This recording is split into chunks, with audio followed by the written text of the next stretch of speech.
పరమాత్మని చేరే విధానంలో మనం స్మరణ గురించి చెప్పుకుంటున్నాము. అందులో భాగంగా ఇవాల్టి శ్లోకం ఏమిటి అంటే, అచతుర్వదనో బ్రహ్మ ద్విబాహురపరో హరి అఫాలలోచన శంభు భగవాన్ బాదరాయణ. ఇది వ్యాసుల వారి మీద ధ్యాన శ్లోకము.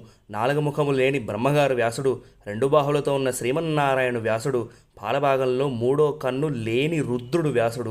వ్యాసుల వారు లేకపోతే మనకి వాంగ్మయమే లేదు. లక్ష్మీనరసింహస్వామి వారు ఎలా ఉంటారు అంటే, అది ఆయన రాసిన పురాణాల్లో చూసి అర్థం చేసుకునే మనం గుడి కూడా కట్టుకుంటున్నాము. అంతటి మహోత్కృష్టమైన వ్యాసావతారము ఎక్కడ ఆవిర్భావం చెంది అంటే, వ్యాసం వశిష్ఠనప్తారం శక్తే పౌత్రమకల్మషం పరాశరాత్మజం వందే సుఖతాతం తపోనిధిం.